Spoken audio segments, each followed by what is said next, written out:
బుల్బుల్ కథలకు స్వాగతం. కథ పేరు కృతజ్ఞత. రామవరం అనే గ్రామంలో రామశర్మ అనే పండితుడు ఉండేవాడు. అతనికి శాస్త్రి అనే కుమారుడు ఉన్నాడు.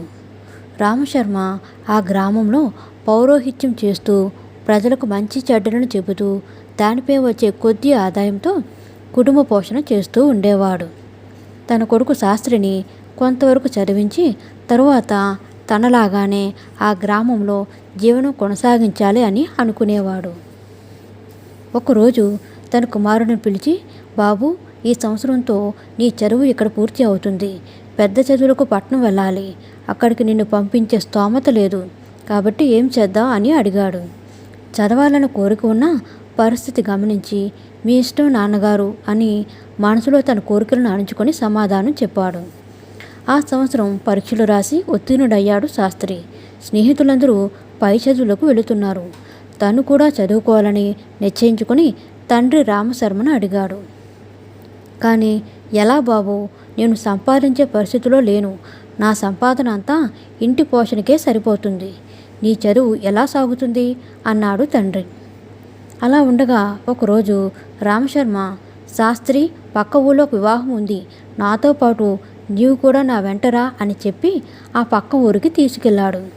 అక్కడ ధనికుడి ఇంట్లో వారమ్మాయి వివాహం. ఎంతో అట్టహాసంగా ఉంది ఆ ఇంటి అలంకరణ. రామశర్మ లాంటి పేద బ్రాహ్మణులు చాలామంది వచ్చారు. పెళ్లి కార్యక్రమం పూర్తి అయ్యింది. పెళ్లి పందిరి కింద అంతా విశ్రాంతి తీసుకుంటున్నారు. అంతలో అయ్యో అయ్యో అని కేకలు వినపడ్డాయి. అంతా ఏమిటయిందా అని కంగారుపడి లేచారు. పెళ్లికి వచ్చిన వారిలో ఒక 10 ఏళ్ల పాప బావిలో పడినట్లు తెలిసింది. అందరూ పెరట్లోకి పరిగెత్తారు. బాగా లోతుగా ఉంది బావి. గట్టు దగ్గర తల్లి తండ్రి బిగ్గరగా ఏడుస్తున్నారు. అందరితో పాటు అక్కడికి వచ్చిన శాస్త్రి ఈ విషయం గ్రహించి వెంటనే బావిలోకి దిగాడు. అది చూసి రామశర్మ హడలిపోయాడు. కానీ శాస్త్రి చకచకా వరలు పట్టుకుని దిగాడు. లోపల నీళ్ళలో పడిన పిల్ల అప్పటికే నీళ్లు చాలా తాగి ఉక్కిరిబిక్కిరి అవుతుంది. ఆ పిల్ల చెయ్యి పట్టుకుని శాస్త్రి తీశాడు. ఈలోపు పైనుండి ఎవరో తాడు విసిరారు. ఆ తాడు పట్టుకుని జాగ్రత్తగా ఆ పిల్లతో సహా శాస్త్రి బయటకు వచ్చాడు. ఆ పిల్ల తల్లిదండ్రులు ఎంతో సంతోషించి లేక పుట్టిన తన బిడ్డకు ప్రాణదానం చేసిన శాస్త్రిని అనేక విధాలుగా అభినందించారు.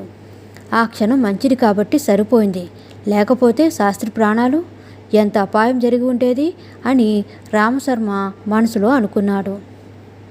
ఆ పిల్ల తండ్రి, బాబు, నేను నీకు ఏమిచ్చినా నీ రుణం తీరదు. నీకు నేను ఏం సహాయం చేయమన్నా చేస్తాను, చెప్పు నాయనా అని వినయంగా పలికాడు. ఆ మాటలు విని రామశర్మ సంతోషించి మా శాస్త్రి అదృష్టజాతకుడు అవుతాడని మనసులో అనుకున్నాడు. ఇద్దరూ ఇంటి ముఖం పట్టారు. రామశర్మ గూర్చి శాస్త్రి గూర్చి వాకబు చేసి శాస్త్రి చదువు కావలసిన ధనం నేను సమకూరుస్తాను అని కబురు పంపాడు ఆ పిల్ల తండ్రి. ఏమిటి నాన్నగారు, మీరు కూడా మనం చేసే పనికి ప్రతిఫలం ఆశించకూడదని, అందులోనూ ఒకరికి ఉపకారం చేస్తే అసలు వారి నుండి ఏమీ తీసుకోకూడదని అంటారుగా అన్నాడు శాస్త్రి. అది నిజమే, కానీ నేను ఆలోచించేది నీ భవిష్యత్తు గురించి అని చెప్పి శాస్త్రిని పట్నంలో చదువు కోసం పంపించాడు. కొంతకాలానికి శాస్త్రి పై చదువులు పూర్తి చేసుకుని ఆనందంతో తన ఊరు చేరుకుని తల్లిదండ్రుల రుణం తీర్చుకున్నాడు. ఆ గ్రామానికి మంచి సదుపాయాలు కలుగజేశాడు.